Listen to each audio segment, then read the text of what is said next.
Welcome back to Let's Play Freedom Planet. I'm Will. I'm Punchy. And this is Relic Maze, the second level. It's paced a fair bit differently than Dragon Valley. There's a lot more kind of puzzly bits. There's a little more verticality. And the critical path is a bit more singular. There aren't as many branches in this first bit anyway. Yeah, throughout the level, there's basically only like one place to go. There's a door you need to get through, pretty much. Yeah. Rather than just get to the right edge of the screen. So like, here is a point where the path forks in a sort of minor way, and it's Freedom Planet's only like real attempt at a non-linear level design sort of thing. The middle door is blocked by two sets of blocks, one yellow and one purple.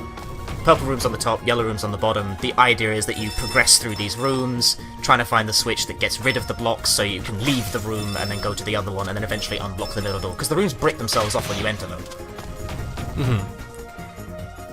And for some reason the blocks have a dragon and a bunny on it, which is, I think, a Chinese thing? I think it's a Zodiac thing. I'm not 100% sure. I'm not Chinese. See, there's the switch that disables the switches, and also it makes the lights. There's the switch that disables the blocks. It makes the lights go on as well. And here's me having difficulty falling into a straight hole. It's very challenging. The funny thing, though, is that these two rooms actually technically occupy the same, area. So you could, in theory, and in practice as well, if you're a speedrunner, swap between the two without actually leaving these rooms. Yeah, I have to stop myself from doing that, because it's just, I don't normally do these in the normal path, because both the purple and yellow rooms are technically part of the same map. The purple one is above the yellow one, so if you can, finagle into a wall, you just go between them. And here's, the other puzzly element-ish kind of thing. This switch flips the rotatey bars around thing. And look, a clock! I don't know why this is here, but it's really neat. Yeah, but you flip those around, find the right arrangement. It's pretty basic stuff, but it's enough to fire up those neurons, so...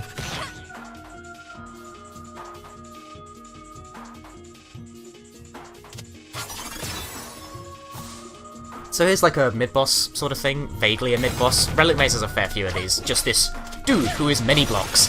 He's surprisingly sturdy for a mid-boss kind of thing, but you see that block on the ledge right there? If you can push that onto his head, he dies instantly, but trying to fight him the conventional way, actually, he takes quite a beating, surprisingly enough. Yeah, I mean, I guess being made of stone will do that for you. Dude, I got an extra life. You have to collect 300 crystals to get those on hard mode, because they just, jacked up the requirement. 300? Really? Yeah, you can see it at the top. It counts down, not up. That's not a current crystal count. I didn't know that. Yeah, they jacked up the requirement on hard mode. And here's a mini cutscene sort of thing told mainly without words, and it's sort of a little storytelling thing Freedom Planet tries to do, because I think the idea here is the player is supposed to be led to believe that that's the Kingdom Stone. It's not, and that story beat kind of falls flat because they show you the Kingdom Stone in the opening. It's clearly not that, it looks totally different. This is another mid-boss. This one actually gets a theme mode. You kick it, and then it dies. That's the mid-boss. Push the crystal onto the engine thing, and it explodes. You're fine. You can see multiple, yellow crystal things on the truck, which I think is the signal for the player to be like, oh, I guess that's not the real Kingdom Stone, but we already know that's not the real Kingdom Stone. You showed us it in the opening. After a few spicy dragon boosts, you're able to get up here. Secrets!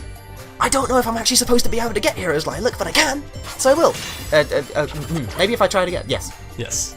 Give it another go. Mita takes ages to reach it. This is actually where Mila comes from. Yeah, she enters the stage via the second part of the stage via this route, because Mila actually takes a different route through the level. Right. Whereas Lilac and Carol have this whole thing with the train, Mila either ends up in the level after or before, and one of those makes it so that she ends up taking a different route. After. You get there after the core has destroyed the room, so she has to take an underground route. So there's slight remixing of the stages for different characters. But it doesn't go too far, but it's slightly different. It's enough. Yeah. And here you can see Relic Maze is more vertical design in action, where I'm just going up, hitting hang bars to move, rotating platforms and stuff, continually going up. And then you can fall all the way down here because those assholes bore a massive hole in the ground directly in front of you. But they have springs on your back, so it's okay, you can just jump back up. Extra lives, so yeah, that's like Relic Maze's thing. I took a slightly optional path and got a life instead of, like, progress. And I let that play out for a bit there, just to demonstrate that that happens. The enemy is positioned there to shoot the shield, so you see it, like, bounce off. Right. Also, those walls are breakable. This is like another option. This is like an optional route thing you can take to get to places. Otherwise, you can go to the left and, like, go down and stuff. You do still have options, it's just Relic Maze is, like, lighter on it than others in the game. Yeah, like this, for example, is just pretty straightforward, just kind of a set PC bit. But you can go up here rather than... that spike thing breaks the wall and you can go through it. Or you can break it yourself if you Lilac, because she just can. Rude. Or Mila. I don't think Carol can, though. So here's another, like, non-linear level design part where you have two rooms, one on the left, one on the right, and you need to press a switch to open the main door to the boss. This is a, like, spike crushy thingy. It goes down to start with, it can't kill you, but obviously when you hit the thing, it's gonna come back up. Yep. And start trying to kill you, so you have to leave. It's really slow, though. Or maybe I'm just great, who knows? Well, I mean, you've only done this, what, several hundred times? I'ma just take a break, sit on the chair. Like, it's cute that you can do that. Yeah, you can press down to sit on chairs in various levels in the game. And this is another, like, mid-boss thing. A giant chicken thing, and that does a shitload of damage. That took half my life off. If you stand on top of him, he'll hit himself, and Lilac also has a voice clip for it. Hit me if you can. Yeah, if you manage to get him to kill himself with it. Hidden things behind walls. There's a lot of those in this level. I hate bats. They are probably one of the more annoying enemies in this level, just by dint of the fact that, like, so they persistent. are a little bit out of your range, usually. Oh boy, it's time for stage boss, but also a cutscene. Here's this character, everyone's favourite character. Any mockery at this character's expense is honestly perfectly I earned. needed to find my father's killer. Not like a couple traitors like yourselves. He seems like a perfectly well-written character to me. Not archetypal or anything. You've left me no choice. He really is just an edgelord, like that is his purpose. Still training, I see. So smug. For what purpose? I'd love to Yeah, stay in like, Dallas, but Mayor Zhao's got a I don't tight know. schedule. He's really, like, obnoxiously smug, but he never actually, like, wins any fights between Lilac/Carol and himself. Like, he loses every single time. We'll see about I don't get it. I don't get his inclusion in the plot. It seems really stock, but not done in any sort of interesting or meaningful way. We'll never make it out. Yeah. He's just there to be a dick. And also, backstory that we're not explained properly, because they clearly have some history. And here's a boss, it comes screaming down from the ceiling. Spicy boost with perfect timing. Oh yeah. So the idea is that for this boss, you have to rip off his arms and then kick him in the head. Lilac's uppercut can do that pretty handily. If you're especially spicy like me and you know where he's going to come from, you can just do a boost into his arms, like so. Yeah, since boosting through things is generally the most effective way to deal lots and lots of damage. This fight's pretty cool on like a first-time playthrough, because it's like it's this dynamic enemy who's like moving around, and you have a really large play space to work with. Like, I'm not showing it because I'm kind of just staying in one place, but the room goes on for a really long time. There's like a bunch of health and crystals to the right and stuff. There's even a card if you run all the way up the right wall. Yeah, and on top of that, I think that the loop of hitting the arms then hitting the head feels good and has a nice rhythm, and that the way the boss follows you around but has a touch of randomness to its movements really helps the fight feel dynamic. And that's that fight. That fight, like, apparently really chumps people. But I find that his AI is such that he often just kind of totally whiffs hits. If you fidget around a lot. Yeah. And that's the stage, and we are about 9 minutes into this video, and it's we have 12 minutes left. Cutscene. Yeah. So Yeah, this is a thing with Freedom Planet's story pacing. I know what you're probably thinking, dear viewer. You're probably thinking, oh, the stage is done, but there's still 12 minutes of the video left. There can't possibly be 12 minutes of cutscene. There's 12 minutes of cutscene. I'm over here. There really is just 12 straight minutes of cutscene. There's a specific reason for this being paced the way it is that I'll point out when we get there. It's not entirely inexplicable, but the net effect is still pretty draining. Well, this stinks. Yeah, Or we'll get more money. We'll in later, it starts to level off in future levels, but this first one, it's really not great. Because there's a lot of, mainly because there's a lot of exposition that they felt the need to do, but it's compounded by another issue, which we'll get into in a bit. So A lot of exposition, and sometimes just a lot of pointless faffing that I think is supposed to develop character, but doesn't really do so. Wait. like this would be another reason that this lasts a long time, is because we spend time introducing this character. Sorry Yeah, about this is where you'd unlock her in the course of normal gameplay. You have to beat this stage in order to gain access to her story. Mm-hmm. And this character is Mila, who saved... We didn't see this cutscene, but Mila saves Carol from a cave-in, a Relic maze, and that's why they're, like, even talking. Yeah.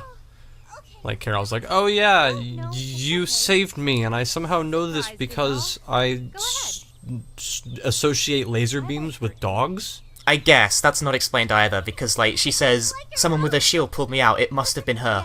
Must it? Yeah, like, I'm not so sure about that. Also, she is a dog, yes. She is a dog, not a bunny rabbit. Any resemblances to Cream the Rabbit are purely coincidental. Thanks. This is my friend Carol. Any resemblance to any part of Cream the Rabbit, So, thanks for saving me back totally then. not What are you intended. doing So all other day? than, like, saving Carol as an excuse to sort of, like, get involved in the plot to begin with, Mila's role in the plot is kind of totally ancillary.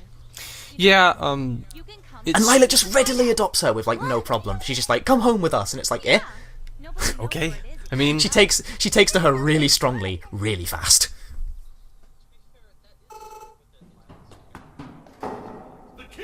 I like this little bit of sound design. It's the little, Excellency. like, echoey... The Kingdom Stone has been taken! There shall More like that could have covered up for the vastly varying night quality. So, now we're in the Zhao more may be a buffoon, political but I never part believed of Freedom he was Planet's capable story. of this. Yeah, there are kind of two sides to this story, where you have cute girls being cute and doing weirdly powerful things, because despite being anime children, they can, like, destroy robots by kicking them. Tell me, But then there's the other side, which is, like, the political quandaries of anime furry China. It's very confusing. Something doesn't It is smell very right. confusing. And I'm going to point this out just because these two are standing right next to each other. They're both pandas, completely different skin color. Those kids. Yeah, They know something Gong, about this. white, Nira, pink. We Why? have to find them. and it's even weirder too, because we'll notice when we get a scene with them a little bit closer together, but Thanks, but Dale I and have a lot of Spade work as to do. well, despite Gonna try and being fix my gadgets. brothers, Fair enough. Shout if you need are anything. also Alright. different colors, What are you gonna be despite up to? being... I actually have a theory about that, but I'll save it. Especially with a new girl. Not a fan theory, it's to do with cut content. I'm bored. By far Carol's best delivered line, by the way. Sure. So this is the scene where all the girls sit around and watch a movie, and it's kind of... it doesn't really go anywhere, and it especially goes nowhere in this edit, because the scene got cut. Like, there's supposed to be more talking going on, where they're like, why doesn't Talk want to sit with us? And then he's just like, he's probably got cooties, but that scene got cut in an update because nobody liked it and everyone made fun of the line. What's that? I mean, I went down there and he's. I mean, Calm down. I feel like it's a weird thing to cut, though, because it's just sort of like... I think the idea is supposed to convey that these kids are in fact kids, because this doesn't convey especially well, but I think the oldest character of the main trio is Lilac at like 14. Probably had a bad dream. Also, by the way, that's Mila's Come on, get up that's and Mila's out. dead Right, let me get my sprite, by the shoes way, on. just like moving slightly. Yeah. I like... nice reuse. Very clever. So, we get a little bit of visual comedy here, where the characters are picking up the gems as they run over them, because the cutscene engine is the same as the game engine. It just functions. Like, these are player characters that are moving around right now. Yeah, They're just so being if, automated. if they touch game-related object, they do game-related things. Pinky Yeah. swear. You can, in fact, like, get one-ups off those. Another world. Which is Actually, really funny. I'm part of an alliance between So here's, like, the third side of the coin to Freedom Planet's weird little It's Torque's story now. Talk story. I am of the opinion Talk is, like, low-key the protagonist of this game because everything happens as a direct result of and because of what he does. But he's sort of, like, the galactic fucking conquest side of the plot. Yeah, there's the government, and there's the character interaction between the girls and the fact that they're the ones actually doing the things, and then there's Lord Brevin, who is actually more Torque's problem hundreds of worlds than destroyed. anyone else's. Wants to Thousands of destroy heroes planets killed or all over corrupted. the place because Enormous of amounts some of not weapon very well energy explained stolen. reason. And it gets more annoying later when that's sort of like there's some like temptation to like go into that, and then they just don't. They just kind of hand wave it. There's an attempt to like address that, and then they pull out of it. He gets it. So like the story of Freedom Planet is actually kind of fucking complicated. There's like a lot of shit going on for some reason. I'll try and convince Yeah, there's a lot of him stuff his going on, but decisions, but if I can't get so them much of it right, is just not addressed. if Brevin gets his Not hands explained on Kingdom properly, Stone, not addressed, and some of it's just not necessary. choice. Speaking of things that aren't addressed, the light fixture up there has the 5 elements I'll only that destroy we it if I see have throughout the no other game on it. choice. These elements follow like His I guess a dying Chinese breath, sort I of would not let Brevin get theme. that It's a stone. Chinese thing called the Wuxing. Yeah, wood, steel, fire, water, and earth. I think. In fact, you won't even have to think Yeah, that sounds right, whatever. because I'm gonna have to get it back. I can't remember myself. How dangerous it is. And here's Lilac showing her slightly dorky justice-minded side, which I really wish they'd lean into harder. If she's gonna go for it, then It'd take more than this to slow a dragon down, which is like, I don't think nobody acknowledges how incredibly dumb that sounds. Oh, here's Mila. Oh, and there's Mila. I wanna come too. That is about her entire role in the game's story. I want to come too. So she does. Yeah, That's it. So she does. So the I like how Kingdom fast she Stone moves in the really gonna cutscenes. help Like, me she's stop just him. one side of the screen to the other in an instant. So we've got some momentum. We're about to go into a stage, right? Talk about the name later. That would be. I'd be lying if I said First I was talk is gonna comfortable be with like this, some but mild pathos, I don't know. honestly could use your help. I hate that line. You He all sounds know like he's this passing a world kidney better than I stone. do. So, it's official, right? Also, Talk's voice actor can't Welcome pick an aboard, accent. ladies. It like fluctuates wildly. Wonderful. It does. It's really noticeable and very distracting. Oh yeah, I forgot about this scene. There's so many scenes. There's so many in this, cutscenes, it's unbelievable. Like body. Also, pay attention to that object in his hand. Now you see it? Give it a moment. They're talking about where the Kingdom Stones. And now it's gone. It like moved off screen. He just kind of like fluffed it under his cape or something. This could work to our advantage. Get me the king's son. So now we're back to the political side of Where do your things. duties lie? Where Brevin, It is my duty to protect my father's I guess, kingdom. is kind of doing You'd the sacrifice puppet your master very thing life here. For the good of this kingdom, wouldn't you? Yeah, also Dale, wrong color. Yeah, he's supposed to be. Dale's got the same sort of pinky color, whereas his brother is definitely white because pandas. All costs. Yeah. Exactly. I cannot imagine why this is. Seeking something very precious. He's got like red eyes, so like maybe his skin color pinkened when he became corrupted. But then other characters are also drawn the same way, so I think it's just an art error. And this scene, I'm not sure this is strictly necessary to show us. Also, sprite scale differences. Bob from side to side to show approval. They're wiggling. That means they agree. They're wiggling faster. They agree more. So yeah, this is like the political side even more. I'm not sure if that scene was strictly necessary to show. Okay, so this is the bit where General Gong rings the girls up over the phone despite the fact they're like outlaws who live in the woods on their own. Remember that scene because I'm going to spurg about it super hard later because it makes zero sense given the context of later events. It's Mila the Moe Blob. That is cute. I like that. I like it. It's cute. That being said, that is I was Mila's only wondering when you'd point. be awake. Yes. You can blame Carol for That's that. Mila's Sleep one for like purpose is half a being day. cute. She had another purpose in the story at one point, and then it got cut because Strife just Anyway, I got couldn't. A call from that big panda We'll talk guy I about that told you later. about. He's gonna help us. When is he coming? Actually, we have to go. We have to go meet him in a different level, right? Yeah, I fixed my we're radar going last to a night different so we can level, use it to find the meeting right? point. Now would be a very good time to transition to a different level. Here we go. Nope. Just kidding. You can see the level in the stage back. This is like, I point this out very harshly because it's incredibly blatant. You can see the stage in the background, you can see the new geometry, you can see the spikes. This is a level that was cut from the main game in development called Rage Ravine. It's got a baller stage theme that you can find in the soundtrack, I recommend looking it up.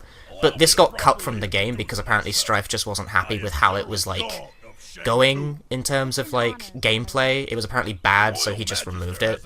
Yeah. However, the net result of cutting that entire stage is that the story cutscenes are still there, so instead of, like, a more appropriately paced story, you have this gigantic fucking block, and it makes it even more exhausting. Soldiers and spies and That is a very salient observation from Carol, by the way. So we're sending a neutral party. Sending a neutral party to negotiate in the weird government side of things, and that neutral party is the heroines. They're so very neutral that the highest ranking general in the specific army of a specific city has their fucking phone number. I hate that scene. Let's give it a I'm not shot. even sure, like, why... I Like, assume why? we'll How do they have a phone number? I don't know. Whatever. Why does the treehouse have a phone? Of course I do. I don't get the point of this exchange either, because Talk is like, oh, these planes, I'm nervous about this, haha, but he can just fly the plane?